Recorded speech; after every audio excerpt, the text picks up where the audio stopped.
I'm live. I'm going to add somebody in. Let's see if this works.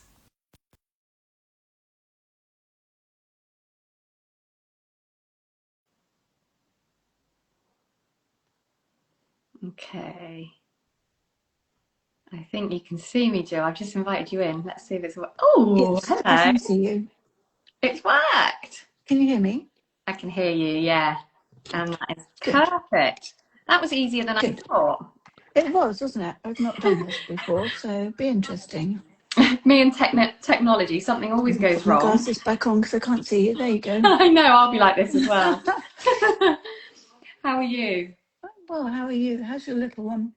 Oh yeah, she's all right. We've had a cold running through this house for the last week. So my eldest was off the other day. My youngest came down with it yesterday, but wanted to go to school because it was World Book Day. So today I was like, no, you need to rest today. So she didn't take too much persuading. Oh, well, it Bless is her. Friday, so. I know it's Friday, isn't it? Exactly. Well, thanks, Jill, for coming on this live with me, just to talk about your experience on the teacher training. Okay. Yeah, if you're happy to, just tell people who you are and what you do for a living, that would be amazing. Okay. I'm a registered osteopath in Bristol. I'm in North Bristol at the U-Tree Clinic. Working with, well, actually working with anybody, but I do have a specialism in women's health, sports, paediatrics. So I imagine women and babies are most of the people I see, although actually I can see anybody that works through the door. So I've been doing this for about 20 years now. So seen a lot of changes within osteopathy, but yeah, love it. Amazing. And you did my hypopressive teacher training, didn't you? I did. It was great. Why did you decide you wanted to do hypopressives? Well, I discovered hypopressives a few years ago. I've got 4 children. I've been through childbirth, all those things that postnatal. Not had that many issues actually till I hit menopause, and then with the loss of estrogen, collagen, elastin.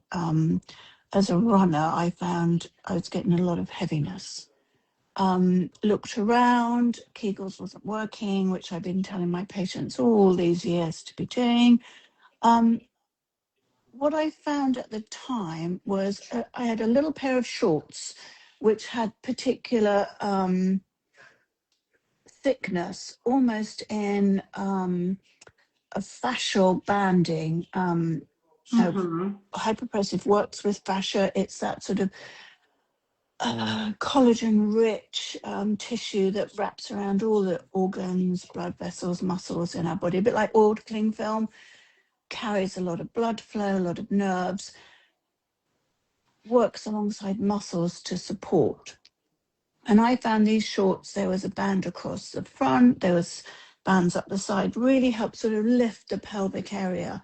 And I was able to keep running, did a few 10Ks with it. But I thought, I can't be putting shorts on every time I want to be doing anything.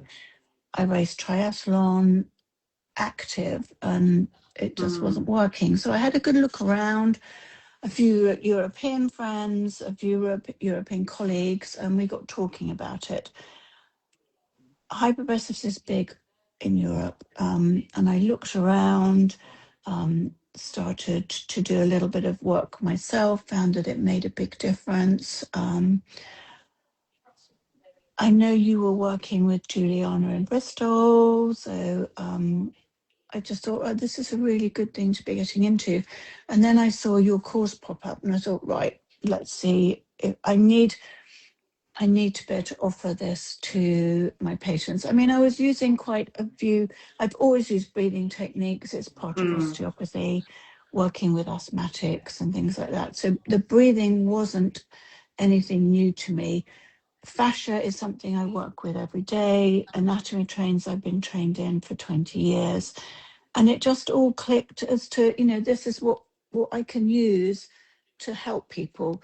I see a lot of prenatal, postnatal women like me in their 50s, 60s, and beyond who are still struggling because I undress my patients to their shorts and bra or underwear.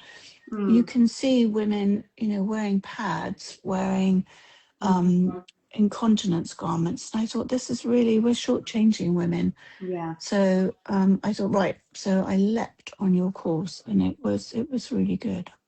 Oh, amazing. That's such a, yeah, such a great insight for anyone and for me as well. So yeah, thank you. And before you did hypopressives, did you have any tools or like exercises as part of your kind of practice that you would recommend to people, or was this giving you that kind of toolkit of things that you could send people away to do in between Um, sessions with you? I mean, I do have a lot of exercises, particularly because the external pelvic floor has a lot of links, the adductors, Yeah, um, into the glutes, into the abdominals. So there's always something you can do. And yeah. because I do work with fascia hands on, Mhm. with breathing and a lot of things like that, there's a lot of relief you can give an individual, Mhm. um, and give them a bit of homework, breathing, particularly getting that balance between diaphragmatic breathing and the pelvic floor. Yeah. I find particularly women, we're taught hold your stomach in, wear a belt. There was a fad when I was in my 20s and 30s of wearing ribbon around your waist. So you couldn't push your abdomen out when you were breathing, which is really counterindicative to breathing. The Yeah. abdomen needs to rise Mhm. in order to get a really good breath. And women as a whole, fairly general, I'm afraid, but are not good at abdominal breathing. Mhm. So I've always worked with, encouraging abdominal breathing, working around the diaphragm, the ribs. I find a lot of people will instead of the pelvic floor relaxing on an inhale, will tighten. So it's the opposite to how it should really be. So Yeah. that breathwork cylinder around the abdomen isn't working. So you're getting people holding tight, the breath's not working, the pelvic floor is not lifting. If you get an imbalance in that, it pushes down on the pelvic floor. And if you've had Mhm. children or just general hormonal shifts, that pelvic floor will weaken Yeah. just as we age because of the way that tissues change. So I find a lot of women, if they haven't had particular issues postnatal, will really hit it when they come to perimenopausal and menopausal. And Yeah. that tends to be the biggest demographic I see wearing pads, talking about the key in the door. They get to the door and they think, oh gosh, I've got to go, and having those Yeah. accidents and things. Younger women, I think, are a little bit more savvy, although, nobody prepares you for a birth injury or a pelvic floor prolapse. And the NHS, for all their brilliance, and pelvic floor physios are brilliant, but they're not getting to see these people. People aren't talking about it. There's still a little bit of shame. And then you add in fecal incontinence, and then, women are Mm. carrying a lot of shame. But breath work, I found the breath work really wasn't new to me. The postures were new to me. The apnea, the breath hold, the Yeah. flaring of the ribs was new to me. And just the way that it all linked in and getting that pelvic floor and diaphragm working together, spreading those ribs, getting the change in. That was what was really, I found really interesting on the course, and that's what I've taken back into my practice. Amazing, yeah, and it is all about that in hypopressives. It's all about Mm. that breathing function. Yes, it is about the apnea and that lift, that suction of the pelvic organs, but it's Mm. it's largely about the breathing Yeah. function, restoring breathing function, and having it in all those different postures that will aid, pressure management and active muscle chain activation and stuff, Mm. fascial hydration, makes it more interesting for a client to go away and do, doesn't it? So Yeah. instead of just giving breathing in lying down or seated, Mm. you've got these dynamic postures that get people into a flow, which Yeah. is a nice practice to do. And how did you find the training course? Oh, My it was training great. It course. was a bit scary. It was In scary for that me too because it was my first one. you didn't show it. You were wonderful. It was just interesting. It was a brilliant mix of people, from yoga teachers to physios to personal trainers. So that was nice to see women helping women, which I thought was Mm, great. Um, but yeah, it was just I do a lot of movement, but this was different movement. So linking it all in and out. The thing I found as a real challenge, and you're a yoga teacher, there was a yoga teacher and a Pilates teacher and a mm, personal trainer on the course. You're used to giving cues and flows and mhm. putting together little mini programs. And that's what I struggled with is I can give breathing exercises, I can give movement exercises, but putting it all together was a bit of a challenge, but it was great fun. They were a great bunch of people. It was really professionally um, delivered. The, the paperwork was great. There was all those little bits of tips and information. So yeah, I mean, if you get a chance to go on your course, I would go. Oh, thank you, Jill. And you wouldn't know that you found the kind of sequencing challenging because you were a natural at it. So, I think yeah. it was very scary. And how have you found like the supporting, um, I guess post course, like, because you get access to my 6 week program, you get access to, we're doing some kind of like 6 months of mentorship, aren't we, with kind of modules every month and check-ins every month. So how have you, has that been beneficial for you? It Yeah. has. The 6 week program was really useful in that it got my mind into thinking, right, this is more than just breathing, it's more than just movement. There's a real link between the two, which as an osteopath I knew, but trying to find what is best for the person in front of me. Um, you know, are they a 20 something who can get down on the floor quite easily? Hmm. Are they one of my more vintage ladies who actually found, getting on the floor a bit sore, or they might have had a knee replacement, so kneeling is quite difficult.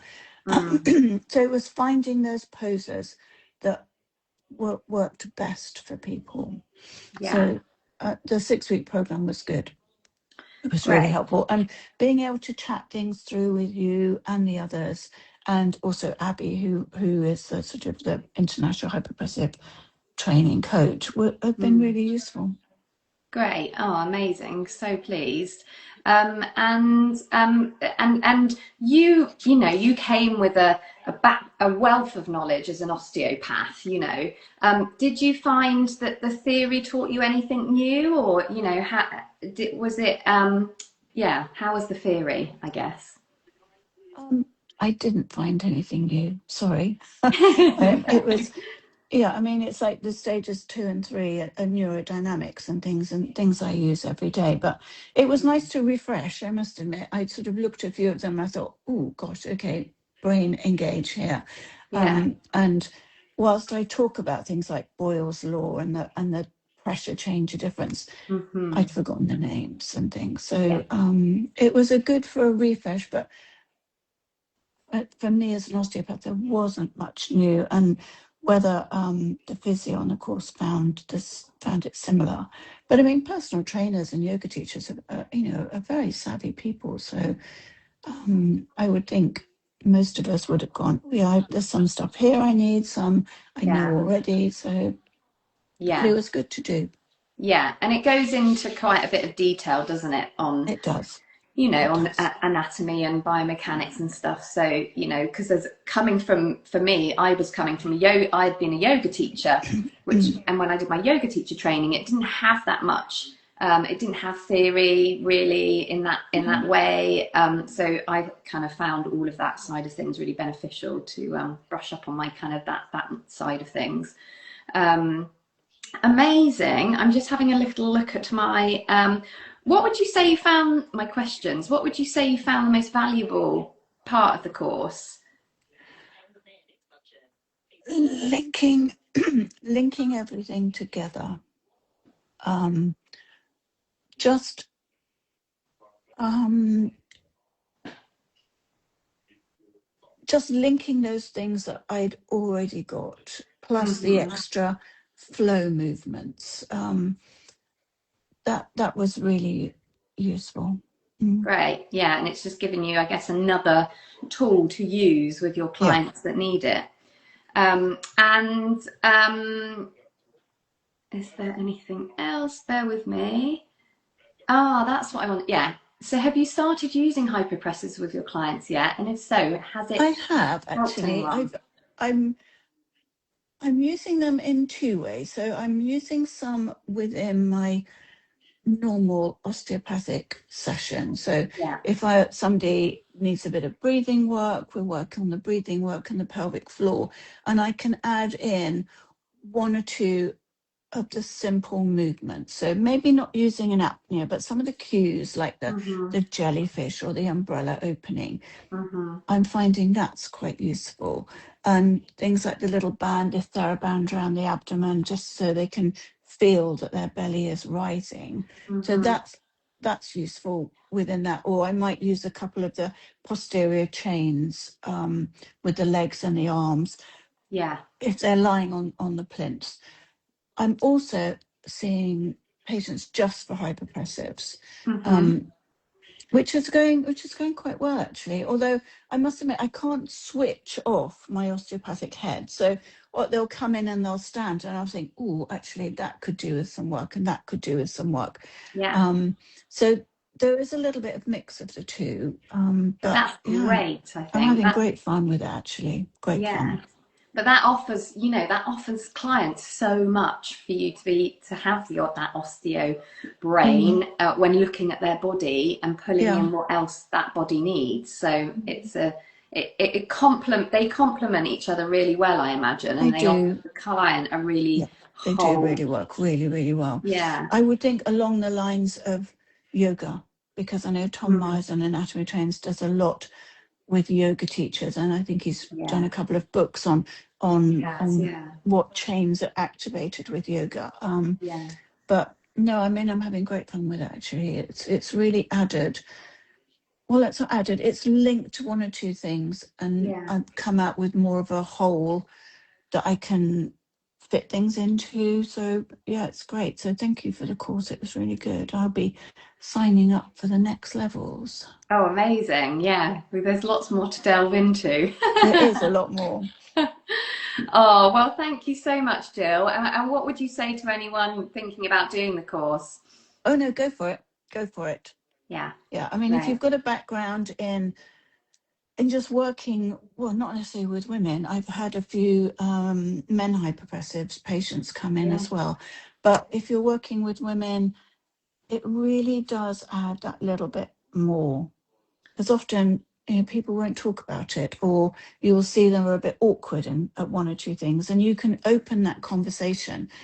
And I think the benefit I've had, because I've got children, and you can talk about those things, and Hmm. I'm go for it. Look on your website, book in on your course, and go for it. Amazing. Yeah, thank you. And it is just something other than Kegels, isn't it? It Which, is, yeah. Kegels aren't for all Which of us. They fail a work lot for of some us. people, but not for everybody, really. Yeah, So when totally. is your next course? My next teacher training is April the 25th and 26th. So I am onboarding people at the moment because there's about 2 months of theory to go through, I'd say, isn't there? Kind There of, is, yeah, there um, is. there's a lot of theory. So so the practical days are in Bristol again, same location as we did Oh, at okay, Align that was Well good. Studios. Yeah, which is nice because it's familiar. And then I've got another teacher training for level 1, which is November. Okay. And that's in Dorset, actually. It's going to be my first Oh, Dorset nice. course. Yeah. Yeah. So I think it's Lucy on tour. yeah. Well, I'm Bristol Hypopressives, but I'm thinking about a name change soon, but I just can't decide on a name. Okay. So that's my next thing to cross. But Okay. yeah, and then level 2, I'm currently we're currently finishing the level 2 course, so that's nearly ready. So I'll be releasing dates for level 2 as well. So I'll keep you Oh, posted on okay. those. Please do. Yeah, please Yeah. do. That's great. All Oh, thanks right. so Well, much for speaking, Jill. That was brilliant. not a And problem. yeah, and where can people find you for hyperpressive? I'm based at the U Tree Clinic, which is in Westbury-on-Trim, so Stoke Lane, North Bristol, BS9, I think we are. So Lovely. um, you'll either find me at Jill Shooter Osteopath on Facebook and Instagram, Hmm. and the clinic, and I've written it down. We've got a new website and online booking going live, I think, next week, but it's called osteopathy underscore podiatry underscore utree. Not catchy, I'm afraid, but Amazing. it wasn't my choice. But I yeah, tell you look on what, any of you those and you can find me. great. And I'll pop those details in the comment in the Okay. caption for this as well.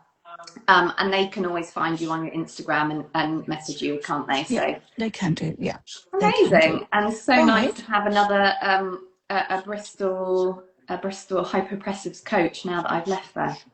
Well, there's also Vicky as well. There's So Vicky Hill, just she's shout out to brilliant. Vicky. Yeah, shout out to Vicky. And there are a couple of others. Well, there's Hannah that was on the course as well. Yeah. Hannah Breathwork, Hannah. I think that was the only two, wasn't it, from Bristol? It's you and Hannah. It's a big Yeah, place, Bristol. yeah, it It's a is a big really place. brilliant place for women's health, though. It's amazing Really for good women's place for health. women's Yeah, health. Mm. it is. Yeah, that's the hard thing about leaving was that community. Yeah. No, it's a good community, It actually. is. Yeah. Oh, well, thanks, Jill. Nice to All right, speak to then. you, and I'll speak to you Okay. soon. You will do. Thanks. Bye. Bye. Bye.